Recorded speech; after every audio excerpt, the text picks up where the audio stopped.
Եկիշեկ Կիրակոսյանը որպես միջազգային ատյաններում Հայաստանի ներկայացուցիչ բավական մեծ բեռ էր գրում իր ուսերին, իր անձնակազմով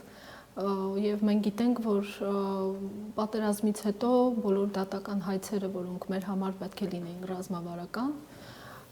թե Միեդում, թե ՄԱԿ-ում դրանով զբաղվում էր պարոն Կիրակոսյանը,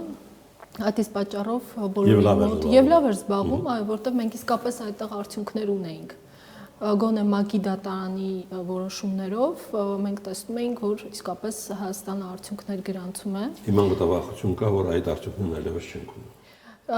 Ես չեմ ուզում ինստիտուտը պայմանավորեմ անձերով, բայց քանի որ Հայաստանում այո ինստիտուտները պայմանավորված են անձերով, ես էլ այդպիսի մտավախություն ունեմ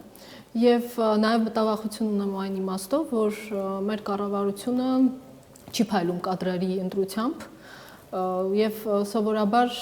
ցանկացած կադրից հետո գալիս է ավելի վատ կադրը, հետո ավելի վատ, սա այս իմաստով ես կարծում եմ, որ այո, կորուստ էր, բայց բոլոր դեպքերում ես որքանով կարդացի պարոն Կիրակոսյանի հայտարարությունը, նա զբաղվելու է գիտությամբ եւ դա լավ է։